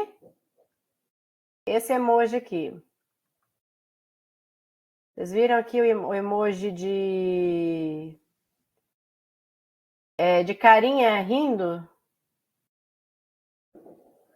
Então, a minha sogra até hoje manda ele achando que é chorando. Eu já tentei explicar para ela que é alguém rindo, né, chorando de rir, né? Mas tinha emoji. Vamos ressuscitar o emoji, Manuel, pela volta do emoji. Vamos colocar esse hashtag aí no Instagram. Que demorei um tempo para começar a usar também. Então, ela manda como chorando. Eu lembro que uma situação num grupo desses grupos de família que só serve pra gente rir, né? E aí ela comentou, alguém tinha acontecido alguma fatalidade, se for uma fatalidade muito grave, mas alguma situação, tipo, complicada, do tipo, sei lá, alguém tá doente, não sei. E ela mandou isso aí achando que tava chorando. Ai, gente, é isso. Mas isso é uma linguagem não verbal. É uma informação que está sendo passada por emoji. Antigamente parece que eu tô assim falando da minha idade, viu, gente? Mas eu não sou tão muito antiga, não. Mas assim, lá na minha adolescência, lá por volta dos anos 2000 e alguma coisa, vamos deixar por aí, a gente escrevia os emojis, né? Não era. Deixa eu ver se eu consigo mandar algum emoji aqui para ver como é que funciona. Vamos ver se vai. Não vai, ele identifica com um emoji. Deixa eu ver se eu coloco separadinho assim. Aí, ó. Tá vendo? A gente escrevia assim, lá no finado MSN, que depois ressuscitaram ele. Pois é, Manuel, desculpa, Manuel, nós vamos ter que fazer uma volta emojis, porque eu me recuso a não usar emoji. Olha tanto de emoji vocês mandando aí para mim. Pois é, isso era isso, essas comunicações era essa. Olha esse do 8 aqui, nossa, eu não lembrava, Luan. Eu não lembrava desse. E o risadas, né? Os risos que mudaram, né? Os risos era kkkk, depois virou RSRS, risos, não lembro se foi um depois do outro. Au, chau, chau, chau, chau, acho que eu nunca entendi esse au, chau, porque nunca vi ninguém rindo assim. Só o ponto era assim. Eu mandava um ponto quando eu não queria falar com alguém. A pessoa mandava mensagem, eu ficava chamando a atenção no MSN. Só mandava o ponto para a pessoa saber que eu não queria falar com ela. Eu ainda uso. Vitória, tá tudo bem. Vamos tomar um café e falar de boletos, mas tá tudo bem, Vitória. Ninguém te julga, estamos num ambiente seguro. Mas é isso aí. Isso daí são os avós das figurinhas, né? E aí veio os emojis, que eram essas daí, que são linguagens não verbais, elas transmitem ideias, né? Cada um entende, ó. Esse primeiro, qual que é a diferença na cabeça de vocês? Eu vou colocar aqui, ó. Esse primeiro emoji lá de cima sorrindo, tem um outro emoji do lado sorrindo. Qual que é a diferença desses dois emojis? Os dois estão sorrindo. Qual que é a diferença deles?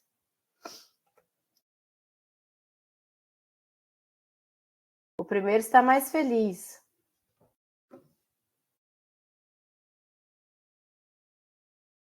O outro parece até que está com o olhinho fechado, não é? Não sei se eu consigo dar um zoom nesse negócio aqui. Vamos ver aqui. Eu consigo. Acho que eu vou conseguir. Ó. Sozinha, gente. Dei um zoom aqui, ó. Melhorou aí? Tá melhor agora, né? Um outro aberto e outro fechado. Pois é. Então, quer dizer que esse primeiro assim eu mandaria se eu tivesse mais feliz que o outro. Teve um aluno que falou para mim que esse segundo emoji, ele tá rindo de bobo, né? Ele é um bobo que tá muito feliz. Quem é que identifica alguma coisa do aberto e do fechado? O sorriso é diferente, né? Isso me lembra quando eu fui tirar uma foto na minha colação de grau, e aí a gente usa o capelo, né? Aquele chapéu de formatura na frente do. Eu fui tirar na frente da boca, com o capelo. E aí o rapaz falou, sorri. Aí eu falei, olhei pra ele e falei, uai, tá me tampando a boca. Ele, não, pra você sorrir com os olhos. Eu falei, ah, entendi. Não tá rindo de vergonha. Esse segundo acho que seria um de vergonha, né? Está mais feliz. Pois é. O terceiro ali, aquela risadinha mais assim, tá, achei legal, mas nem, né? É o que eu identifico, nem tanto, né?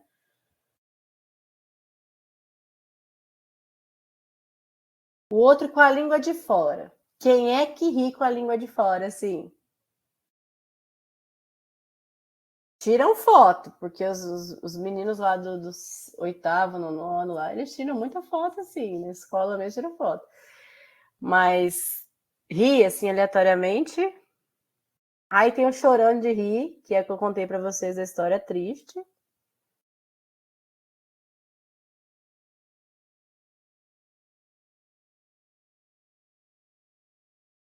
Delícia, é algo saboroso, realmente. Salivando, né? Talvez lambendo os beiços, né? Os lábios, né? Os beiços, às vezes, é uma expressão. E eu sou para falar delícia, sim, verdade. Aí tem aquele assustado ali, o outro com sorriso sem graça, né? Então, cada um ali tem uma intenção de fala, de comunicação. Eles não foram criados do nada, eles têm uma intenção. Por mais que a gente pegue esses dois que eu falei para você do início sorrindo, eles são diferentes. Então, a linguagem verbal é isso, de você trazer essa mensagem sem usar texto. Olha quanta coisa a gente falou, nós falamos no mesmos emojis. Tem gente que identifica com emoji é um, que emoji é outro. Como eu disse para vocês, tem gente que não consegue ler emoji. Figurinha, então, para minha sogra mesmo, esquece. Ela não consegue ler. Ironia para ela não existe. Só que ela é uma mulher de mais de 65 anos, então ela é uma outra geração. Então, para ela, a comunicação online é extremamente difícil, porque ela não tem esse tato que a geração que veio ali, nativo digital, tem. A minha geração dos anos 90 é uma geração que ela pegou parte sem tecnologia e parte com tecnologia. Então, para a gente foi difícil adaptar, mas a gente adaptou. Eu não consigo ler livros que só tem imagens. Pois é. Tenho muita dificuldade. Pois é. Aí é que tá, a linguagem não verbal, por mais que muita gente ache que é mais simples, ela não é tão simples. Se eu pego esse mesmo emoji aqui, né, fica mais alto aqui para vocês, isso, esse emoji aqui, sorrindo, com o olhinho aberto ali, com os dentinhos de fora, a gente pode ter um significado. Se levar para uma sociedade, por exemplo, americana, talvez eles vão achar de outra forma. Ninguém sabe, né? Depende muito do contexto. Então, a linguagem não verbal, ela é uma linguagem importante da gente identificar também, porque ela não é tão tranquila quanto parece. Lembra a história do rindo chorando de rir? Aonde é que o ser humano achou que isso aqui tá chorando mesmo, de tristeza, né? Sei, talvez cada um é cada um, mas é isso. Então, linguagem não verbal, ela não precisa de palavras, ela não usa palavras, né? Há situações em que recorremos apenas de um desse tipo de linguagem, mas com muita frequência nossa comunicação é apoiada em ambos os tipos. Então, quando conversamos com alguém, além dos recursos verbais específicos da língua, utilizamos gestos e expressões que complementam o ato comunicativo. Aí ele trouxe aqui, ó, isso aqui, ó. Conseguem ler direitinho esse print screen? Esse print ali?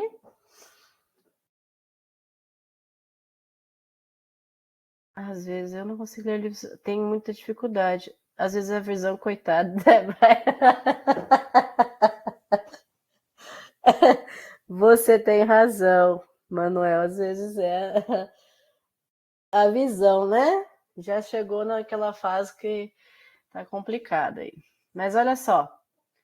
Que tal irmos para? Aí tem um emoji. Aproveitar o.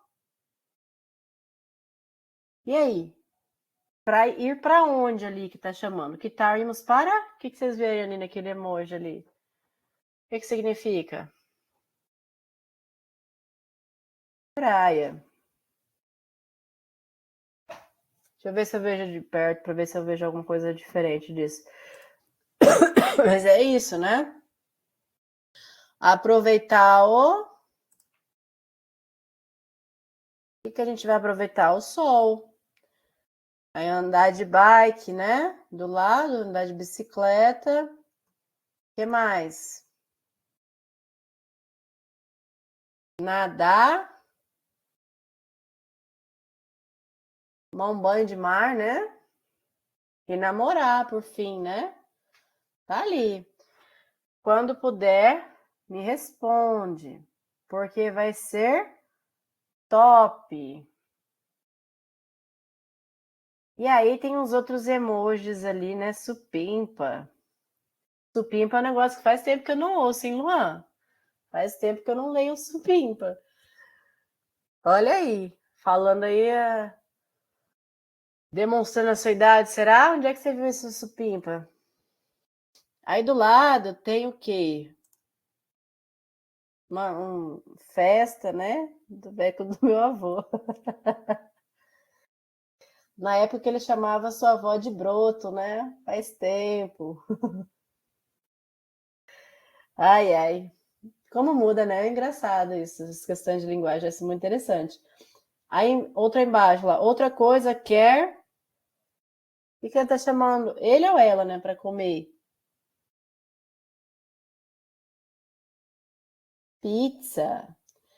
E aí, tem um estudo que fala sobre justamente a quantidade de emoji, quando você coloca vários emojis assim repetitivos. Alguém consegue entender o que significa isso? O que vocês acham, Pés? Por exemplo, tô com raiva, né? Bravo. Mando várias carinhas de bravo. Tô muito brava, porque não é um pouco brava, né? Então, ali, quando ele coloca várias pizzas, é porque ele está intensificando, é algo, ou é uma intensidade linguística, né? Ele quer pizza hoje, depois. O quê? Deixa eu ver aqui de perto. Tá ruim essa imagem. Eu acho que é um doce ali, um café lá na casa, acho, né? O que vocês viram ali?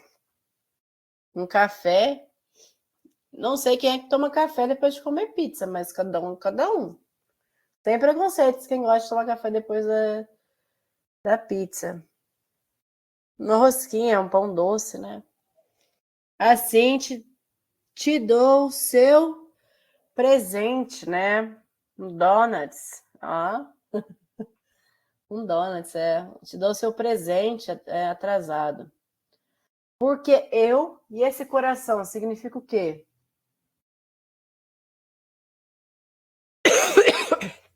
É essa rosquinha aí mesmo, Manuel.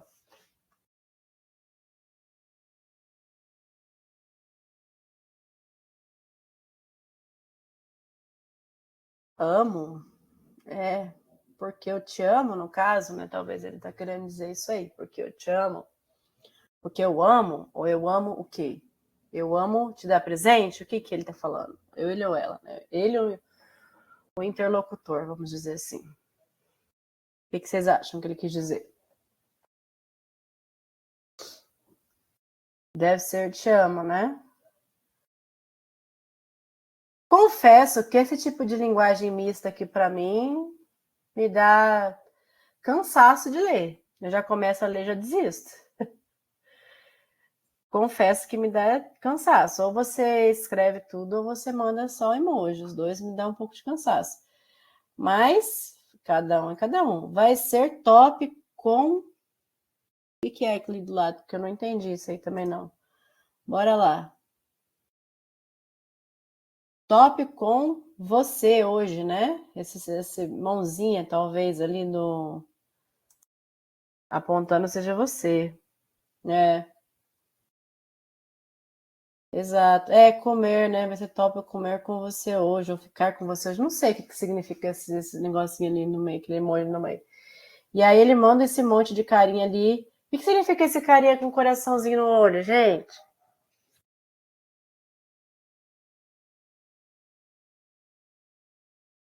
A cada mensagem torna-se mais difícil de entender, exato, apaixonada, isso. Pois é, o que eu falo, Luan. Foi o Luan que falou, deixa eu voltar aqui que subiu. É isso aí, para mim é isso, acaba ficando mais difícil de entender, que eu tenho que decodificar o que é o negócio ali, né? É difícil. Você tá querendo ser divertido, tá querendo ser diferente, tá ficando chato. E o final ele tá apaixonado, né? Aí ele manda um soquinho, né? Soquinho. A água e esse rostinho aí que cada um interpreta de uma forma. Pois é, isso é uma linguagem mista, né? O que é uma linguagem mista? Quando nós usamos as duas formas de linguagem, tanto a linguagem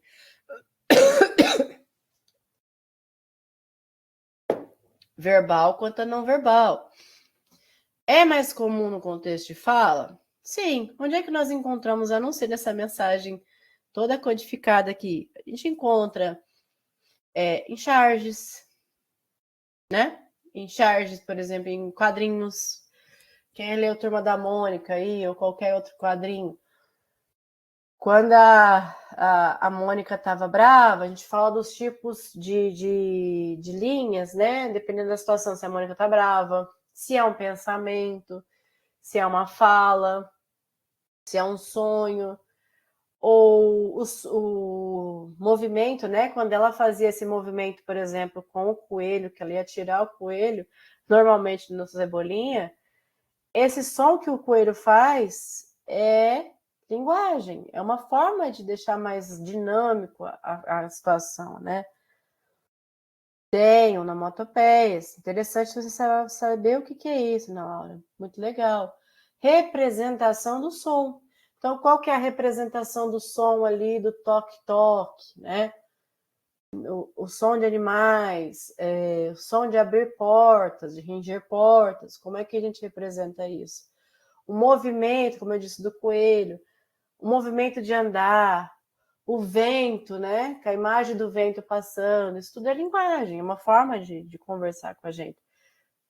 Da gente entender o que está acontecendo naquele quadrinho. Nessa situação aqui, por exemplo, foi a mesma coisa, de a gente ter as duas formas de linguagem. Vocês estão me dizendo que hoje a gente conversou, que muita gente acha passados a emoji. Mas eu já vi grupos de WhatsApp que eu não frequento muitos porque eu não tenho como assim, assimilar tanta informação. Mas já vi grupos de WhatsApp que eu abri assim, tinha lá 100 mensagens. 98 era em figurinha. Como é que eu sei do que vocês estão falando? Não tem como saber. Eu acabei de pegar o bonde andando, né? Na sua cabeça, ou na cabeça de quem mandou a mensagem, faz sentido, mas a função de comunicação foi estabelecida para todas ou todos? Não, eu mesmo, o termo, né? Fiquei assim à deriva, voei. Não estou sabendo o que está acontecendo. Então é muito. Tem que pensar muito nisso quando for produzir, por exemplo, um texto. Vai fazer sentido para esse contexto? Não vai? A pessoa sabe do que você está falando, né? Esse cuidado eu vejo muito com mangás, por exemplo, né? O cuidado de detalhar a cena nas imagens, o cuidado, né? Quem foi que falou que tem dificuldade de ler texto só de imagem? É inverso, né? Engraçado. Porque, por exemplo, como eu disse para vocês, a minha filha, ela lê imagens. Ela, na cabeça dela, ela cria uma história que, assim, para ela faz super sentido. Eu não entendo o que ela está falando, mas ela criou uma história fantástica. É óbvio que ela é muito pequena, então os livros dela são pequenos. Então, conforme a gente vai adquirindo a questão da linguagem, aprendendo a ler e escrever, por que a gente vai parando de prestar atenção nisso? Ou não consegue, né? Mas é isso. Para ser comunicação, a gente tem que entender o contexto. Senão, se eu não falo para vocês não me falam, por exemplo, o que significa essas coisas aqui, dependendo da sociedade que a gente mostra aqui, não dá para saber o que está falando.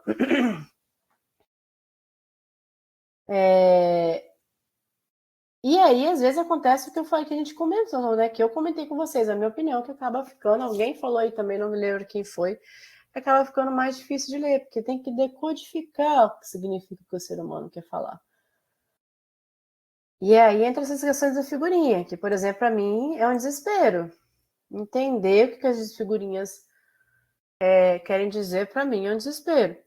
Gente, a nossa aula está se encaminhando para o final. Eu queria saber de vocês o seguinte: até aqui, há alguma dúvida sobre o que eu falei? Tem alguma coisa que vocês queiram acrescentar? Alguma sugestão, alguma crítica? Está sendo claro o que eu falei até aqui? Feedbacks aí. O que vocês estão achando? Gostaram do nosso primeiro encontro, mesmo que superficial?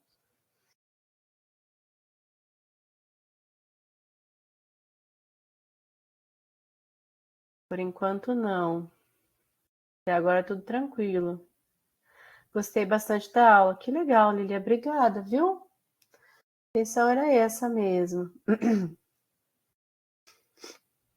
Tudo certo por enquanto? Não. Prof, teve um aluno que avisou no grupo que não pode participar da aula porque está de luto. Ô, gente! Me manda os meus sentimentos para esse aluno. Eu não sei se eu tenho acesso a esse grupo, não sei se tem essa possibilidade, mas manda meus sentimentos para ele. E diz que essa aula está sendo gravada. Depois, se ele tiver uma oportunidade, ele pode rever esse momento sem problemas, tá? Mas fala para ele ficar bem e fica aí meus sentimentos de tudo. Ô, Ana, que triste. Tá tudo tranquilo, pena que eu só consegui entrar no final da aula pelo celular. Eu lamento isso, Ana, mas é a mesma situação do outro colega. A aula está sendo gravada, então se você quiser depois, né, ter acesso a isso. Cheguei ao finalzinho, mas gostei dessa explicação. Oi, Roberta. Obrigada, viu, por ter participado, mesmo que no finalzinho. Me falaram que tem uma lista de presença. Peraí, deixa eu verificar aqui. Clica no link. Deixa eu ver aqui que alguém me disse que tem, parece uma lista de presença.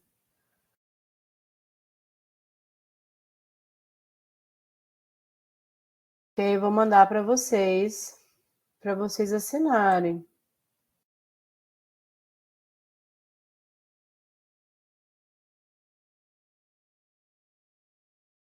Vocês já devem estar cientes, né? Vou ver depois sim, no início do chat. Cheguei no finalzinho, mas gostei. No início do chat. Deixa eu pegar aqui, Luan, não entendi. Luan, deixa eu ver. Aula muito boa. Ah, obrigada, Jailma. Obrigada de verdade. Muito bom saber disso. Sei que, às vezes, hoje, como eu disse, a minha voz está um pouco estranha, mas eu estou tentando fazer o melhor aí. Gente, eu vou mandar para vocês o link de fazer a... Ah, já mandaram ali. É da chamada, né? Assinam, por favor. Assinem a chamada de vocês lá. Não esqueçam de clicar ali e assinar para que vocês não fiquem com essa falta dessa aula. Quem quiser rever alguma coisa, tiver alguma dúvida, eu vou deixar o meu e-mail aqui para vocês mandarem alguma dúvida para mim. Oi, a Vitória. Não conseguiu fazer ali? Então espera mais um pouquinho. Vou fazer o class sim. Vou sim. Amanhã já vai estar rolando isso daí que eu quero passar atividades para vocês ali, textos para a gente ler, compartilhar, tá? Vou mandar sim. Leituras que eu acho pertinente para a gente fazer. Vou fazer sim. Amanhã já vai estar tudo der certo. Amanhã, até no final da tarde, vai estar tudo certo. Ó, gente, ajuda já em uma ali, ó. Manda o link no grupo. Deixa eu mandar o link aqui que me mandaram. Não sei se é o mesmo. Mas acho que é um Forms igual, né? Mas eu vou mandar de qualquer forma aqui. Não esqueçam de assinar. Mandar aqui. Assinem lá. Tudo certinho.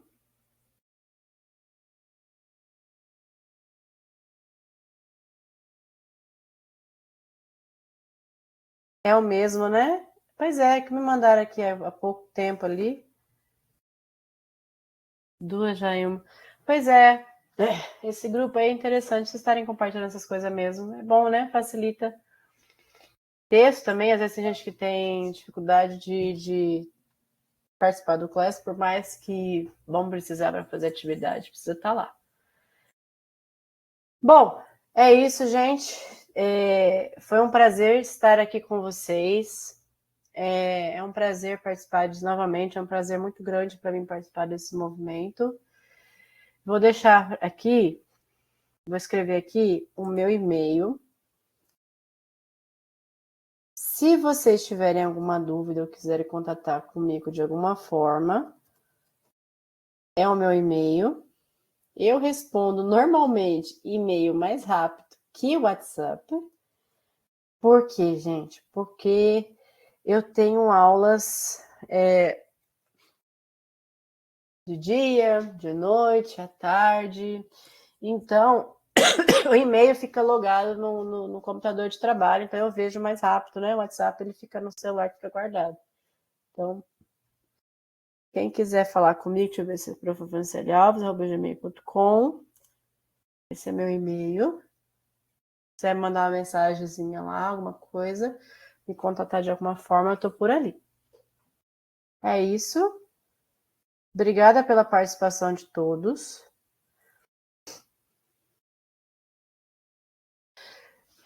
Olha só. Uma pergunta importante, Vitória. Professora, a senhora tira uma dúvida da sua matéria, é uma relação também do tipo de correção? Tipo uma correção ou de redação?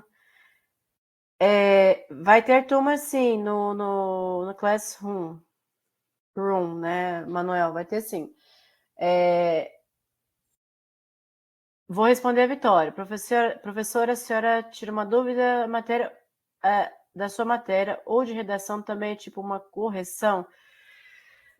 Eu não entendi muito bem essa dúvida, mas vamos pensar o seguinte: as disciplinas, por mais que elas vão ter um conteúdo às vezes muito parecido, redação e português, eu vou trabalhar mais com vocês não a produção textual, mas a interpretação, e eu vou voltar algumas coisas que eu citei ali. Lembra que eu falei as questões que normalmente caem no Enem?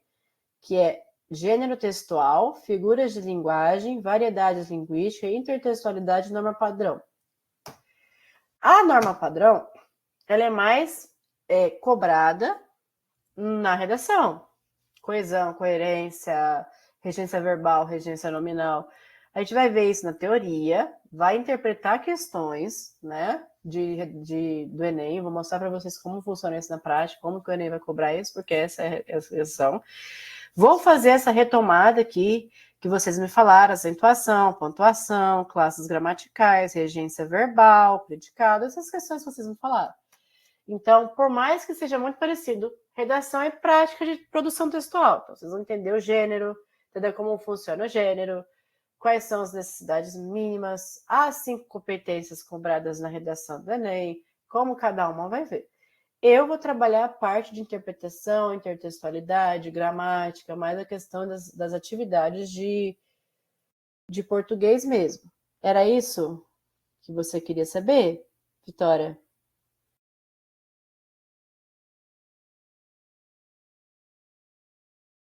Tirar dúvidas de outras matérias. Claro, assim, tem o professor de redação. Sim, mas eu leio o texto. Se você me mandar com um tempo útil para eu leio sim. Você quer minha opinião, eu vou ticar, vou fazer relação, tudo. Sim, faço sim. Essa quer dizer uma segunda opinião, né? Hoje tem muitas formas de ver isso. Agora as IAs estão revolucionando até isso, né? Mas eu ainda prefiro que essas correções sejam feitas. Eu acho mais legal que ser feita com uma pessoa humana. Porque ela vai entender situações que mesmo a IA talvez perca. Eu mesmo já corrigi gramática de IAs algumas vezes. De não identificar um sujeito, enfim. Vai mudando, né? Mas eu vejo sim, tá? Mais alguma dúvida, gente, para encerrar aqui? Não?